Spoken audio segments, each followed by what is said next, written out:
Good evening, good evening, good evening. Welcome to our Wednesday night talks. We are so excited to see you and have you. And for those that plan on joining in, we hope that you take this opportunity to share with us some things that you may be dealing with. Also, share with us where you're from, you know, how you feel blessed today. Just give us some positive thoughts about yourself and some of those things that you feel as if you have been blessed with on this day. Because a lot of times we tend to share so many negative thoughts and things of that nature. We now want to hope that we can share things that will help you to push forward, have a new edge on life, think positive, and continue to grow where we are and what God has for us. How are y'all doing today? Oh, this when the people say, "Oh, I'm blessed and highly favored of the Lord." I'm blessed and highly favored of the Lord. Oh, they get all deep right fast, and quick and in a hurry. Absolutely, absolutely. Blessed and highly favored. But I am. Hey, absolutely. Absolutely. You know it, and can't nobody take it from you. That's one thing about it too. A lot of us, we can feel and know that we're blessed, but we'll let people steal it. Still our We'll joy, give them that still power. our They thunder. take it from us, and it's just like, wow. Yeah. But again, I'm glad that everyone could join us. And, tonight we want to take a little different turn from where we were, but it still ties in with being all in.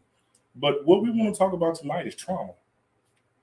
And most importantly, relationship trauma and how it can really, if you don't deal with it, how it can affect you for the rest of your life. There are some things that have happened in our childhood that we don't realize that it was trauma until we get older because we recognize it. But now it's like, hey, I need to deal with these things. I need to, for instance, we was in church and you had a piece of candy, you crumbling that paper, your mama reached over and packed you. Those things can cause trauma because now you in church, you're like, I can't eat this piece of candy because I can barely hear.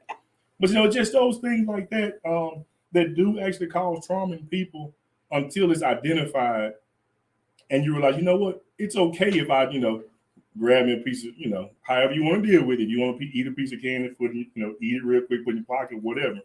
But you don't have to get beat up, because I kid you not. I remember one year, this was when I was a kid, we was at Revival, and we was at church, and these kids was in the back chewing gum, and their mom walked up to them and she looked at them. What you chewing? Gum? Talk about chewing gum in church. And it just right then it was like it brought that fear up to never chew gum. I was thinking she was gonna say, "Do this." Spit out. Woo! But I can only imagine how they grew up, with that thought of, if I chew this gum, I'm gonna get smacked in church, So those things, when it happened, it kind of causes us to go into a shell, right? And it don't allow us to enjoy certain things. So what I'm thinking about, as far as even with something as small as that, I bet you for every one of the children that was sitting on that road that experienced that, it affected them all differently. Mm-hmm. So that's the thing too. We have to keep in mind about trauma, how things affect one person.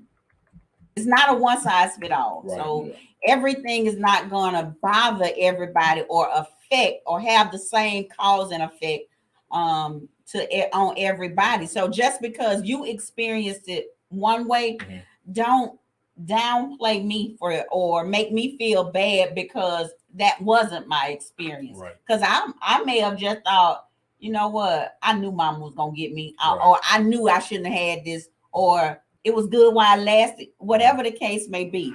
And it may not have traumatized me. So what I also think about with, as far as children though, so sometimes they will block things, or put things in the back of their minds. So, and it can take anything, and anything can be a trigger. And once that gets stirred up, once that trigger gets activated, at that point, then wouldn't be the time for mom to come in and say, "Boy, I ain't do that. That didn't really happen." Right. Because then you are minimizing my story because this was my experience Right. of what happened to me. So, as parents, as just adults, we just have to be mindful of our triggers and things that we have suppressed. Right. So here's the thought: is that our brain connects everything to our body, Mhm. and when we experience trauma, it has to be rewired. Yeah. So now everything in your mind, you don't see it the same way, because things are different because of that experience. Because you experienced the loss of a friend, loss of a job, loss of a loved one, just feeling lost in life. Now your brain has to be rewired so that you can think again for yourself and push forward. Because if you continue living going down that road of, I'm just lost. How do you make it beyond that point, Yeah, beyond the trauma? Right. So that's one thing that we have to think about, the fight, flight, or freeze moment. Right. I mean, so at what stage are you in, and how long have you been there, and what methods are you taking to move out of each stage? Right. So I'm sitting and I'm thinking as you all were talking, and the spectrum is so broad. I think that we may have to What narrow spectrum? the spectrum of trauma. Trauma. Mm-hmm. I think we have to narrow it down because we could talk on this for 5 weeks. So here we go. Trauma. Let's talk about rejection trauma. A good narrow. Now we can really get in, and the Focus reason, in. right? Because Yeah. the reason that I said that, Yeah. y'all brought up so many good points, and I Right. was thinking about, like, she was talking about the different children Mhm. in the household, and you can do the same thing to 5 different kids, Oh yeah. and only one get traumatized from the Right. event. Yeah. So the other 4 Mhm. minimize what you experienced, and they say, "Oh, get over it. Right.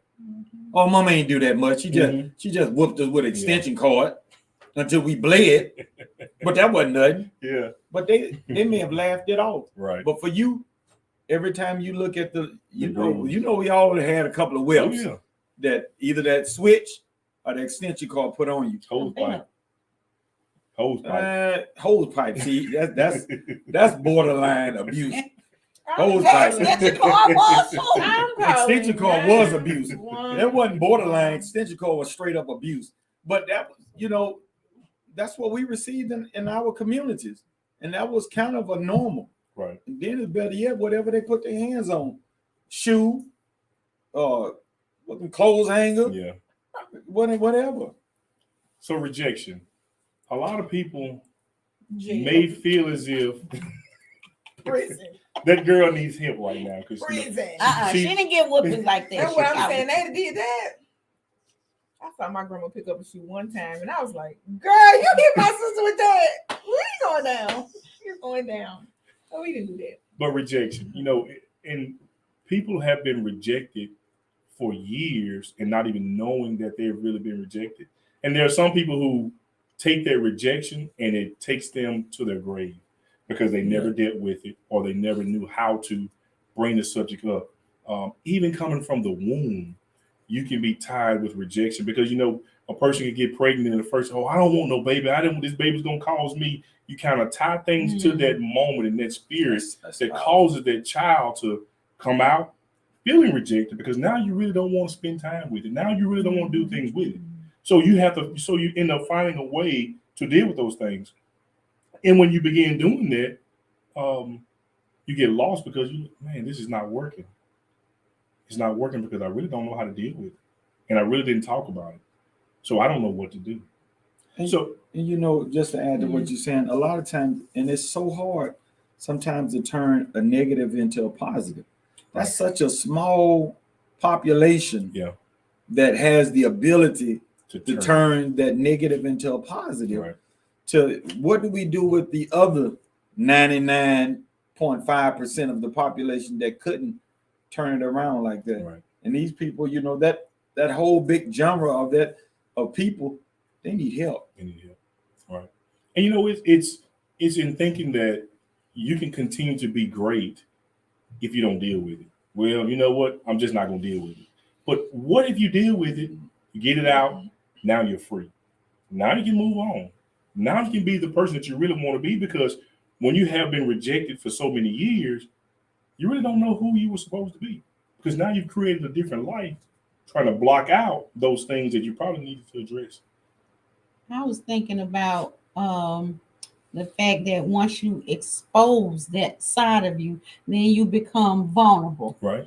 And a lot of people don't Don't want want to that. be vulnerable or transparent enough Right. to say that hurt me. Right. You hurt me. Right. I didn't like that, or this wasn't right. Because I mean, if we're just talking about culture, our society, our community, then that's going to expose, a lot of times that's going to expose some folks that we have tried to uphold in the community, Right. or some family members even. Right.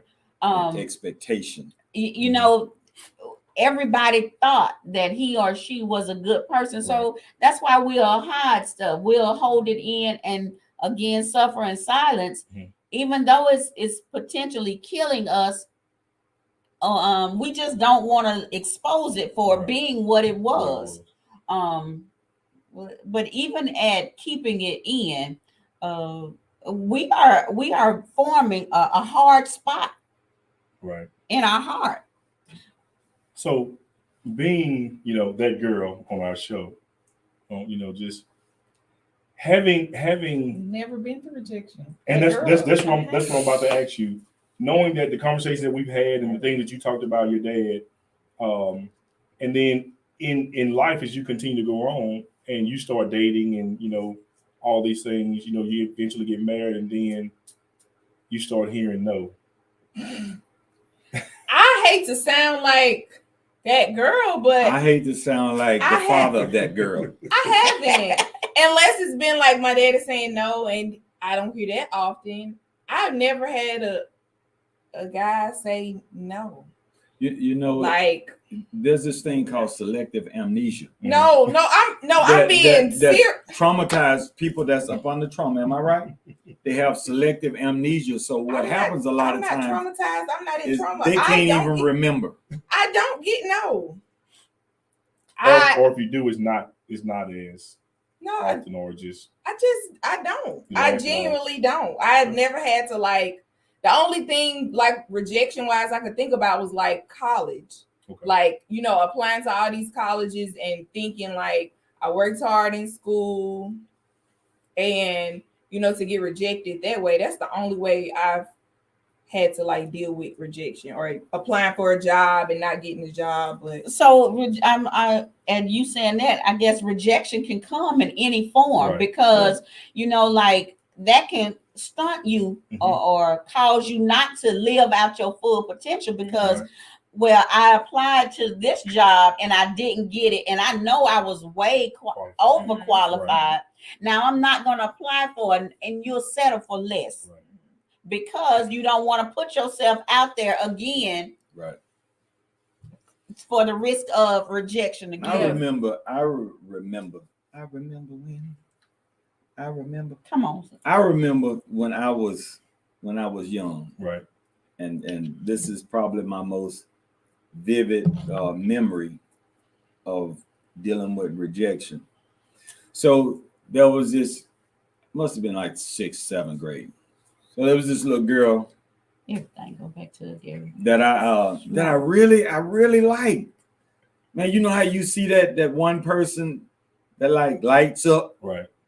And she was in the You grade had too many higher. expectations already going in, so She was in a grade higher than I Right. was. I think I was in the 6th grade. She was the 7th grade. Upperclassman. Yeah. You know, upperclassmen don't mess with the little. Yeah, I was you a was little, in the 6th grade. I was a scrub. I was a scrub. literal.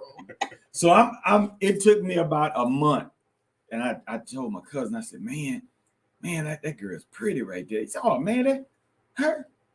Oh man, I'll hook you up." So I'm sitting. I'm building up my nerve. I'm building up my nerve. You know, So he done hooked it up. He said, okay, man, I already hooked it up. You know, this evening when she get on the bus, run up to the bus and talk to her. Had my little wave brush, boy. I had them waves right. And brush. I come up to the bus. As soon as I step on the bus, I'm looking at it and I'm finna say, hey, and the bus driver said, boy, get your rump off this bus. You ain't going to Berglund. Man, that was the most embarrassing moment. I'm 51 and I still remember that story vividly. I had on some light blue jean pants and I want to say like a brown shirt. So that's how bad it was for me. Penny loafers. They were fake. My mom had bought me some fake. That's probably why she ain't like it. I'm brushing my hair. But you know what that did? And this is the truth. That caused me to be real hard on girls later on down in life. She never rejected me. Right. It was just the embarrassment that came with it, and I took it as rejection. And it scarred me. Yeah. I never said nothing to her to this day. Yeah. If she walk up to me right now, I'll probably drop my head. Hey. Because of the event. Right. And you know, those things happen, and they happen more often than people will talk about, because there's always oftentimes a fear of people approaching boys approaching girls at that age, because they feel like, well, as people say, I don't have game, they used to say game. I don't know what they call it now. Still don't get it. So it's like, I don't know how to talk. I don't know how to approach. I don't know what to say and how to say it. So it could go from something that could be good to something that would never happen because of that fear of rejection. Right. And then sometimes, like you took the approach to try to get there, but then somebody else stepped in and blocked you because now, I can't say that because I'm in a place where I shouldn't be. And what that brought to my mind was growing up and hearing conversations with, the older people. They would always say, don't get in grown folks' business, wait for the opportunity to talk. And I think sometimes that could be the worst thing to tell a child is don't talk while grown up is talking. Because I'll say for me, what it did for me was it caused me to not approach people. Right.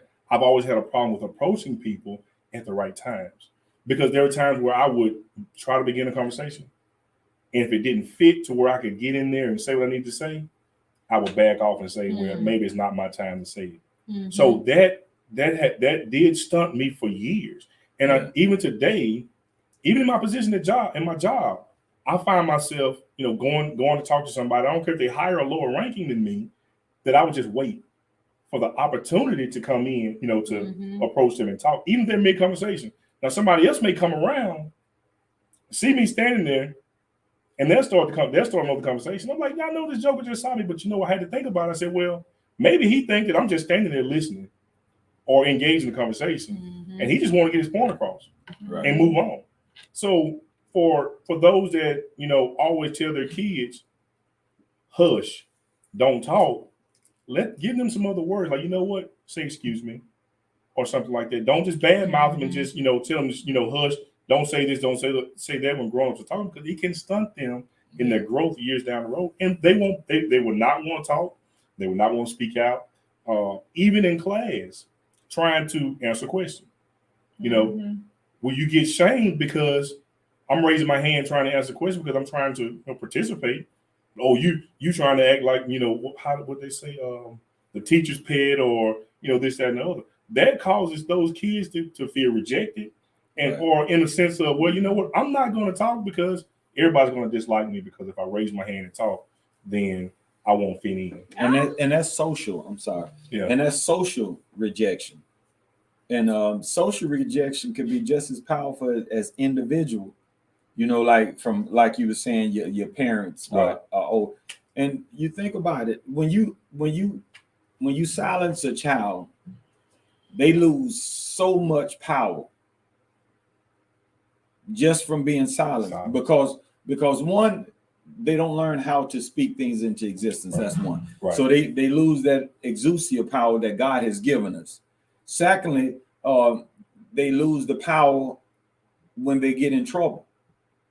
Because if you told them to be silent, then what if something goes wrong or something bad happens? Right. Now they feel like they can't really talk to you about it, you know, and now that hurt is stuck inside. So we have to be real careful with how we handle definitely our children, and we have to think about it in the sense of rejection. Mm. You know, wouldn't it be different if you thought about your child, handling your child with saying like, I want to make sure I don't make my child feel rejected? What does it mean to be rejected? So it's kind of, I think it's still in a sense of, it's a personal thing. Mm-hmm. And it stems from that, what I was saying earlier, that childhood feeling of not feeling wanted, not feeling like you're a part of this, not having that love, affection, attention that is needed, and it's always pushed off. You always, you know, we don't have time for you. We don't want to have time to do with this. Right. We don't have time. So that builds up that big, huge bowl of rejection to where I really don't know who I am. I don't know what I'm supposed to do. I don't know where I'm supposed to go. I don't know how I'm supposed to. I'm just lost. So in that, when you're trying to approach, you know, like we were saying earlier, when you're trying to approach a young lady, or even vice versa, however you want to do it, you don't know what to say. You're not confident in saying the right things, because now. So now, are you even trying to find the right timing? Because I remember you saying earlier about your parents saying, you know, don't talk right now, or wait until the opportune moment. But when is it gonna ever be the right? Because you know, sometimes when adults get engaged in conversation, they just gonna talk and talk. Keep talking, right. So if I never get the chance to talk, then when is anybody gonna hear what I gotta say? It was a pause. So my ears were taught to listen for a pause in the conversation. Listen for a pause in the conversation, but does that really happen? Maybe not. And we're not talking about, I saw a comment was talking about a level of respect. We're not talking about children being disrespectful, because we know children just run their mouth. Right. And you tell the difference. And they're mom. You see me talking, right? I know you know better. Right. So we're not talking about that, but we're talking about, I'm gonna give you a good example. I was listening. Yeah, they do. I was listening to there was a conversation between two ladies, and the baby, one of the ladies had a child, and the child was just, you know, kind of pulling on the mom, and you know how parents do, shooing off. Yeah, I'm talking, and so the baby was doing it the proper way. Right. She was trying to catch her mother's attention, right? Not being annoying or anything, and not talking out, because she knew evidently she'd been taught and been trained that don't talk when adults talk. And I saw the baby pull on her mama's coat, and she turned around and said, "Girl, didn't I tell you to leave me alone?" The baby used the bathroom on herself, so the baby peed on herself. Then the mama turned around and said, "I know you know better than this," and began to whoop the child, right? Because she peed on herself. So first of all, you're gonna ignore her, right? Then you're gonna, on top of the rejection, you're gonna beat her, right? So what kind of mental pain did you inflict on a child when you beat them for doing something the right way, but you beat them because the result didn't come out the way you wanted to be? Right. So we have to be so careful as parents to know that sometimes, even though you're adults, when it comes to my children, I can break our conversation for a second. I can easily say, "Hey, hold on a minute. Let me see what's going on with my baby. You need something? You good? Okay, go back and play." Right. And go right back into the conversation. But what we do a lot of times, because we have this, I think each parent or each adult have this idea of what the perfect household is and what the perfect child does at the perfect time. Right. And when that time comes, that's just like a parent saying, you know better than coming over here asking for food. They ask for food at home. You don't say nothing at home. So why are you gonna act like they supposed to know that they don't supposed to do this at somebody else's house? Yeah. You can't discipline a child in an opportune moment like that, you have to train that child early. So I think we have to be careful when we reject a child, even when it could be borderline disrespectful or needs discipline. When that happens, you need to handle it right then and there. So I'm just looking at the word trauma because and we're not necessarily just talking about children. Right. But I'm just thinking about generational trauma, right? I'm thinking about how as parents sometimes we can traumatize our children. Absolutely. And that could have been from something that was done to us possibly when we were a child. And then when our children, as they get older, they do the same thing. And then now that we are grandparents, you shouldn't do that baby like that. Yeah. But come back and address it with me. Yeah. What happened? Right. So at some point, we have to really call things out, just like they for being just what they are. And even if you are the one who inflicted the pain. Right. And even in that calling out, now at this moment there has to be the right opportunity. There has to be the right time. And your demeanor, your approach, all of that plays an important part. It plays a huge part in that message being received, in that message being taken to the fullest and saying, hey, you know what? Now let's take the opportunity to get past the things that we were hurt. Now I see better. Now I know better. Let me explain to you why I did that, or explain to you why I said those things. And that way, that person can see that you're trying to heal, you're trying to get help, and you're trying to understand, and let them know that, I didn't know any better. When those things happened to me, all I did was mimic those things that I thought were right because it was never addressed with me. So now that's the way those things are going. Is it fair to tell somebody get over it? Fair? No. Does it happen? Yeah. Yes. Also, I know a person in America that when you start telling them your problems, they talk about their problems as well. And it kind of makes it like, well, you don't got this ain't nothing compared to what I'm going through or what I've been through. And that diminishes your feelings and how you feel and what you're going through. Don't look down here. I said somebody in America. Somebody in America. I live in Mississippi. Somebody in Mississippi that stay in Magnolia in a certain house that just so happens to be where I live as well. They like to do that. And I had to tell them, that makes it seem like you trying to say your problems are bigger than mine. And they may be to you, but that doesn't take away how I feel about my problems at the time and how they're affecting me.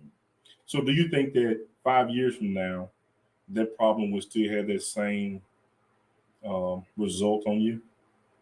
You think so? So what are you going to do to get it resolved? Because it shouldn't have the same effect on you 5 years. If you know that it's bothering you now, then you seek help to try to remedy that problem. Oh, the key thing was getting help. Getting help, right? Yeah. Because how I saw a problem when I was 5, I'm probably not gonna still see it like that when I get to be 15. Right. So now you're able to use that and say, you know what, this is how I overcame that problem. Because when I was told that to get over it, I knew right then I needed to seek help. I did get the help, and this made me feel better because when they was able to say get over it, I said, you know what, I'm over it now. Now what? You're able to change your mood, because if not, once you keep that stuff bottled in, all it's going to do is give you more ammunition to attack. And so now you're always in the defensive mode because that person, you know that person's going to say something. So now you're defensive. And then when you're always on the defense, it's like boom, boom, boom, boom, boom. Yeah, but.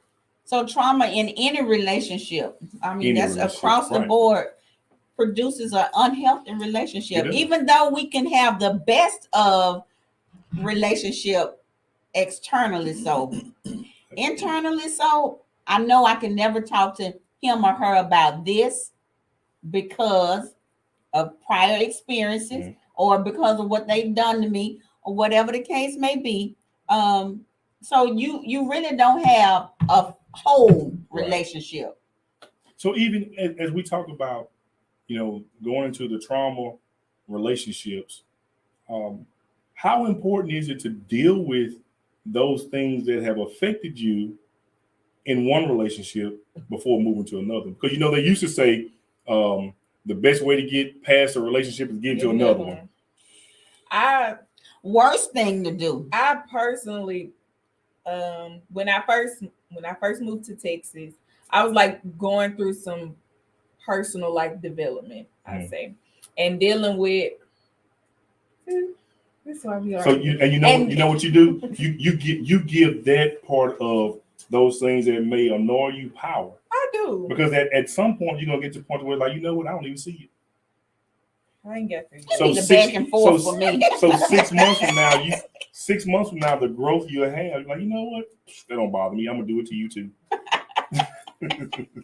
So when I started that, a lot of stuff came up. Like while I was praying and going through therapy, a lot of stuff came up, and I realized that it was affecting me, like in relationships or friendships, and I didn't deal with it. I got into a relationship, or I tried to get into a relationship, right. And I found myself like dumping all of that on that person. And looking back, it was so unfair. And tell them you're sorry, James. Oh, they know. But yeah, looking back, it was so unfair, and I wish I had taken that time to myself to get myself together before trying to. So trying to get in a relationship or anything when you're trying to work on yourself, or you're not healed from stuff, is terrible. Because what they gonna bring? They gonna bring their baggage too. Mm-hmm. And so then you got a relationship that's full of baggage, a whole she shed that's full to the brim and don't have room for nothing else. That's what they end up having. Or a man cave, right? Or outside, they got so many projects going on. Wait, ain't got nowhere to put. Y'all sound so personal, but right in this little area. But I say feel the energy. I stay quiet for a reason, because I want.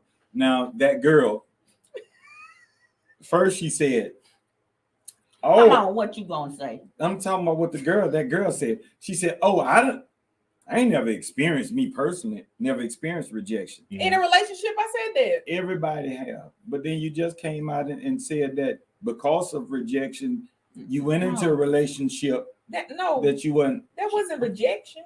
She was doing some personal development. But aren't we talking about rejection and how rejection causes trauma and trauma causes problems in relationships? I didn't think that was rejection from you. No, I'm not saying from me. I'm just saying period, because the point that I want to make is that even my point out on that. Even in a household, that's one reason why it's real good to have two parents. Right. And I don't want to be offensive to nobody that absolutely doesn't, or nobody that grew up without two parents. Right. But the benefit of having two parents is that when you don't receive what you need from one, you have another one that you can go to. So the conversations that me and my daughter have, even when they're not constructive, she can go back to her mom and say, "Mom, Daddy did me like this. He said this," and she can fix it. Yeah.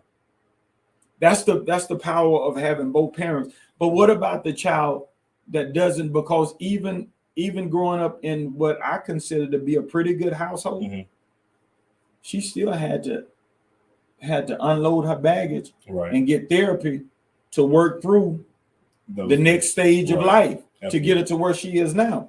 So, and the point that I'm really trying to make is that there's no such thing as a perfect situation, a perfect family, a perfect household, a perfect anything, because this thing called life is not perfect. Filled with everything but perfect. And that's the way, and that's by design, because when we came into this world, we was born into sin. Right. So we was born into problems. We was born into situations that was going to be devastating to our lives. And what we have to learn how to do is don't bottle all of that in. when you can't give it to your brother, your sister, your mama, your daddy, and some of us don't have the relationship to give it to God, you need to go give it to a therapist. Right. You got to give it to somebody. Because what that does is, even though you knew that your partner didn't hurt you in the relationship, you still dumped it.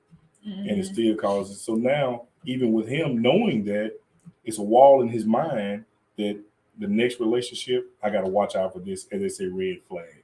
Right. Because now I got to unpack, make sure you unpack your garbage before you come over here. And some people find it offensive. Like, what you mean, unpack my garbage? Well, sometimes words words have good meaning, but okay, if you don't understand it like that, this is what I mean. We need to sit down and talk about the past, those triggers. And that's one thing that people don't want to do is talk about those things that hurt them, that trauma, because had that conversation been had, maybe that could have been eliminated before it happened. Or he would have known, that person would have known how to deal with it, or how to not say certain things or do certain things that cause you to, act out on some of those things that happen. I was thinking about how sometimes when we just let it all hang out and tell it all, then sometimes that causes the person that we're in a relationship with to feel like I mean, that's more than what I signed up for. Right. I thought we was just going out having a good time. Or that may say he or she may say, okay, so I know for certain I can't talk to her about right, because past experience, she already let me know, or he already told me that was a deal breaker, even if that thing may be something that's bothering that person. So I think that it's a conversation that you should have wisely. Right. Not just to anybody you meet, but if you feel as if you feel like I'm saying when you in a relationship, don't give it all to them. But people that's really hurt and feel like, okay, I got somebody to listen to me, they trauma dump. And a lot of people don't realize that they do that. They start talking, and then next thing you know, they done told their whole life story. Right. And I didn't ask for it. She didn't ask for it. He didn't ask for it. And then we really didn't want it. Yeah. I feel like that happens to me a lot just because I try to be like that listening ear to people, or I come across that I am a listening ear to people. So people tend to just dump. And then that weighs you down even further because you have some life too that's that you want to dump off on somebody. You may not have found the person to dump it off on, but now you're carrying your load, their load. Even at the So is it fair to tell a person have to go to a landmine and dump all that junk out? I was waiting till you finish. So is it fair to tell a person like in an early stage, listen, that's a little too much for me. Yeah. Because I think a lot of relationships are destroyed at the beginning because people be trying to be what we call, I want to be upfront and honest. Yeah. I want to have an open, let's have an open relationship and from experience through the years and having so many guy friends that I've talked to over the years, there's so many women in the Black community that have been raped, right? From family members, right? And that was a straight up deal breaker. Yeah. For so many guys that I know that was like, man, what happened? Dude, man, I thought she was the one. Yeah. But man, she's been raped and she went to crying, and I can't deal with that. I can't deal with all that because now they think in his mind every time there's a moment, an intimate moment, right? That's going to it kicks up it triggers the trauma for her, and now he's got she crying on his shoulder. I'm sorry to do this. I didn't mean to do this. It's not you. It ain't nothing about you, but this just, it brings up some. some bad. Now you're branded as a woman. Men they brand you as she's damaged goods. Right. So that's unfair. In reality, he was wrong. Because and I say this, of course, I say it, now I've never done that, but I say it now because he was wrong. Because even if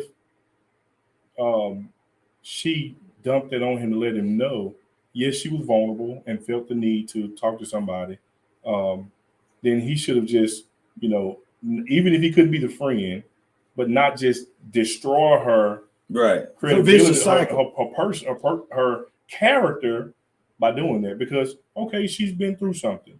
So if you can't handle it, then you ain't the one for her. Because she ain't the one for you. You ain't the one for her. Because the truth be told, you probably had some baggage too that you just didn't share. And so I think that what happens sometimes is you don't let your partner feel like, and that can even go down to a dating relationship, a marriage, or you don't allow your partner to feel like you can be that safe place for them. You can be that listening ear, or and they can be okay with telling you stuff. Because then I knew it was something wrong. I knew it. Yeah. So when your person gets to the place where they said it best. That girl is poison. When they get to a place where they feel like that you are a safe place for them, a safe house for them, then they can to open up to you. Right. And that should be almost like a place in your relationship where you say, okay, we're getting somewhere now. Right. So what do we do? What do we do in that situation? And I totally agree. I totally agree with what y'all saying. I think because you would feel even worse if they never told you anything, and they just dealt with the pain. I would, but at the same time, I think, well, that's pretty deep. It's pretty deep because I see both sides. Because when you're at the beginning of a relationship, first of all, you have to decide, do I really want to pursue this? Right.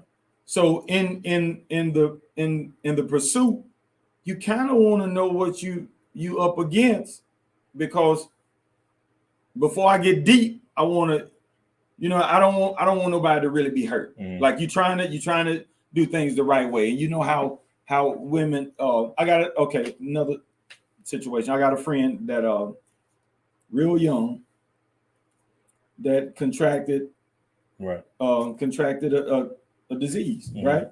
So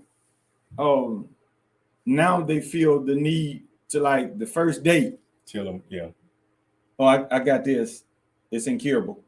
Right. Boom, boom, boom. Right. I mean, but what if sex wasn't even what I wanted from you, or what I needed from you? But it's the conviction, it's the feel that I just want it, because I don't want to get deep, and then it comes to that, and now I'm vested.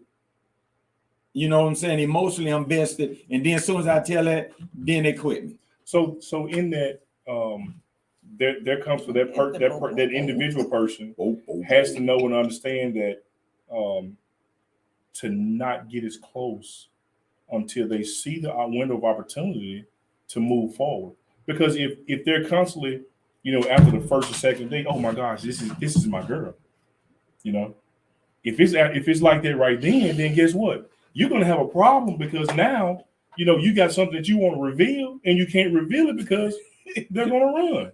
So even in that, you sit back and you just have to be patiently going back to in the biblical times when they had the betrothed, right, a year-long engagement, right.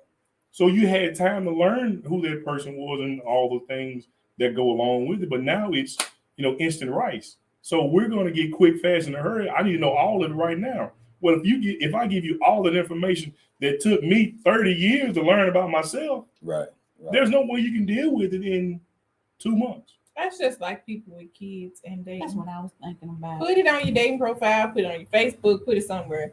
We shouldn't be 3 3 dates in and you sitting up here saying, "Oh, my little girl calling me." Little girl, what? Your cousin, Your little sister? Okay. No. your twins. Put that out there. But I think giving that information, certain information you should give. Certain information, okay, let's talk about it. And then as you level up, then you begin to open up the conversation. Because if you feel like, hey, let's talk about moving forward. If you begin to have that conversation and you feel like, hey, we really want to move forward, then go seek some counselors. But what if that's your trauma? What if that's the issue? Because just like she used the example, you got a baby. Mm. Well, you may have been young when it happened.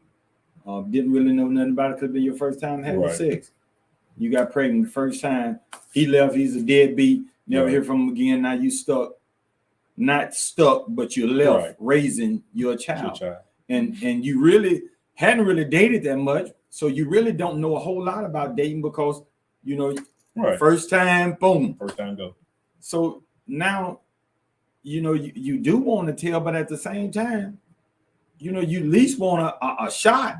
Right. I want an opportunity to meet the person before he just run off and leave because I got a 2-year-old at home.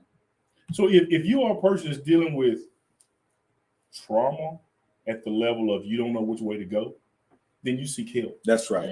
You seek help so that you can begin now. Yeah. Before you try to move forward with anything, you get help. Because at that moment, if you have a medical condition that's going to affect your relationship, then you talk to somebody on that side of the house that can help you understand how to deal with those things. Because they have groups. Right. They have groups that you can sit down and talk to. Say, you know what? I have this.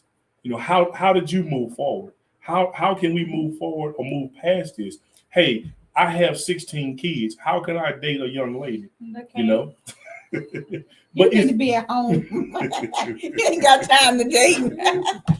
But it's about reaching those groups, and that's a lot of things we don't want. We don't want to reach out to people to get help because we are afraid that we're going to change. And instead of getting help, we just want to complain. Well, they take me as I am. Wait a minute, what you mean take you as you are? Because you don't really know who you are. You don't even like who you are. Really know who you are. You got them old baby kids. You want Joker to take them to what's the name? Fun World. Fun World. Fun World. But relationships, trauma, it will take you out. Yeah.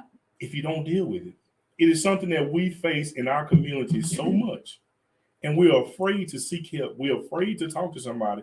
And the first thing people say is, well, they're going to tell my business. Well, everybody don't tell your business because first off, you probably put all your business out there on Facebook anyway. Sometimes it ain't going to even be hard to We done read the comments. Right. Some people already know what you have going on. The subliminal messages that they say. And I just want to say that if you are going to a paid therapist, somebody you are paying or your insurance is paying for. Paid. They are not going to tell your business, first of all, risk losing their license, risk their career being done with and over, and risk all the schooling that they've done. And can no longer use. And then got this whole student loan that they paying to back. Post you on Facebook. Really, just to tell that you was sleeping with a married man. I mean, really, that was it worth it? Right. It wasn't even their business to tell anyway. Right. And people don't even know. My friends don't know you. Right. As a therapist. I'm just using me for an example. I'm not saying you ain't telling nobody. No, I'm not. But they don't even know you. So, and because they got their own life. People really do have their own life. But really, when you get to a place of desperation to where you just won't help, you'll put all the preconceived notions and what you thought, what you heard about going to therapy or getting some help. You'll put all of that on the back burner because you want to move forward and you're tired of being stuck right there in that trauma, in that place of hurt, and you're ready to be restored and healed. And you know what else to add to what you're saying? I would prefer to spend some money and get some counseling from somebody that has license That's trained. than to take the chance of talking to your bestie. Yeah.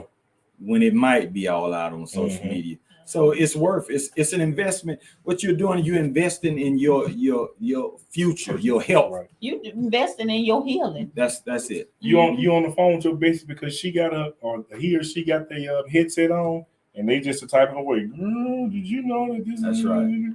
So like you said, find somebody that that can talk, somebody that you can trust. Let me take that back.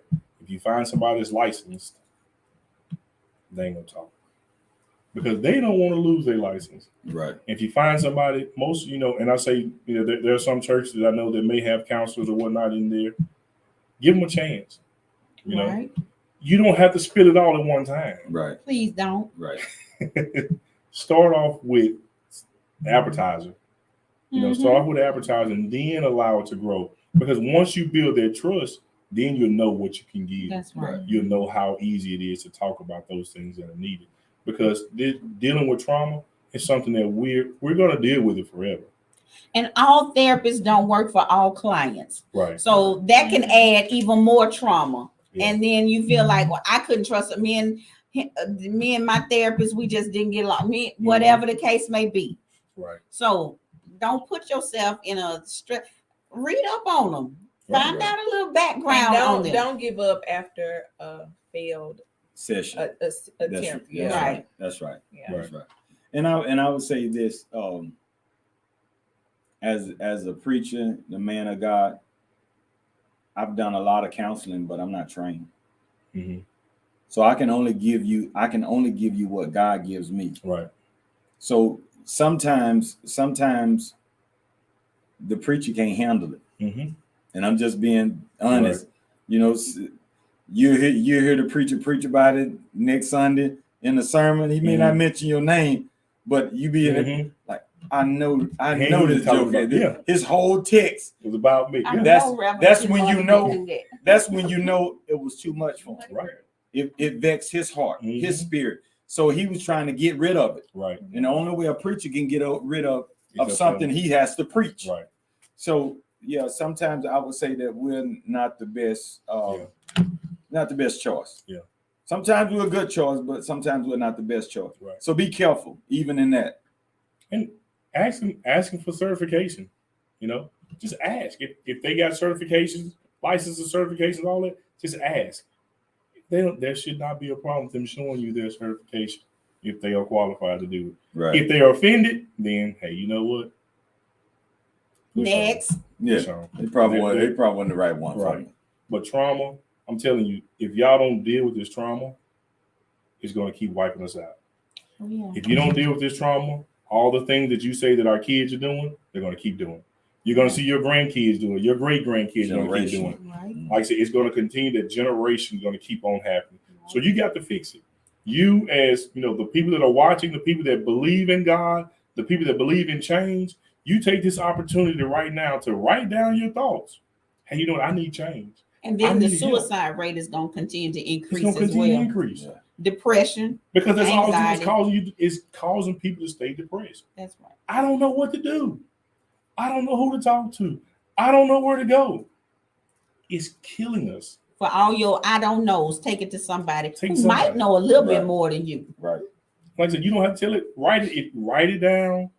Pray about it, and just watch God lead you to somebody that can help you. Yeah. Just watch it change. But you got to believe and want that change. If you don't want it, then you just keep talking about it the way you're talking about it. That's right. But if not, do something about it. But I say let's do something about it because I'm tired of the trauma. I'm tired of people saying, "Oh, I need help," but don't want to get help. Right. Let's do it. Let's get help. Get help. It's here. It's there. We can find it. It may not be overnight. It will not be overnight. Right. But because you didn't get in that situation overnight. Some of this trauma happened. Let me just say this. I'm 43 years old. I've been dealing with trauma for 43 years. Have I gotten past all of it? No, not all of it. But I'm better. I'm better because I've gotten training. I've been to counseling, educated on it, all this. So I'm getting better and I know how to help people through it. So guess what? anything that if I'm in a relationship with somebody, I can't expect that person to know how to deal with me overnight. Right. Well, you a man, that doesn't mean anything. Right. I know how to deal with certain things, but if you don't open up and tell me what's going on, Right. I can't deal with it. Right. Well, you're a woman, you ought to know how to do. No. I was not taught how to cook. I was not taught how to do this. Everybody didn't experience everything. Everybody didn't experience everything. Mhm. I kid you not. I'm saying this because I know these things have happened. There are some people who were raised that didn't know that you were supposed to get up in the morning and brush your teeth. And is it a bad thing? Okay, well, I mean, they still got teeth in their mouth. Common ain't But common for everybody. It ain't common for everybody. Mm-mm. So we have to understand that people were raised differently. Right. Is there anything wrong with it? No? It's just wrong. It's just different than what you were raised in. Right. So we got to remember that, when you come into a new relationship or dealing with past relationships, just talk. Open up the lines of communication and get an understanding of who you're talking to, who you're dealing with, where you come from. All these things, it will help you understand better where you're going, where you're trying to go. Mhm.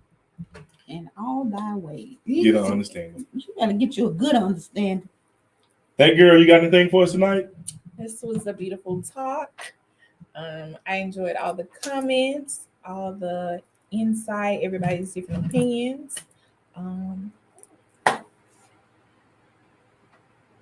Lady Lisa? You don't have to take your trauma to the grave, but you can bury your trauma, though. Absolutely. Pastor Sam? Therapy is the way to go. Therapy is the way to go. Get you some help.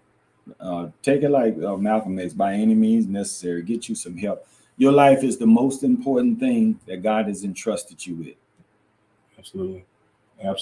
Next week I think we're gonna pull back into this trauma, and we're gonna deal with I think it was betrayal. Boy, that's a good one. We're gonna deal with betrayal next week, because I know that there are so many people that are hurting behind there because they feel like someone betrayed them, or they know that someone betrayed them, and how to deal with it. I'm telling you. Smile Smile on your face. All the time they're trying to take your place. Just remember, our brains are wired for connection, but trauma rewires your brain for protection. It's either good protection or bad protection. Yeah. Keep you from overloading. Hey guys, we thank you. We love you. Throw the hearts up. Leave the comments. If you have anything else that you want to add to it, put it in the comments. We'll get back to it, and we hope that you have a good night. And until next time.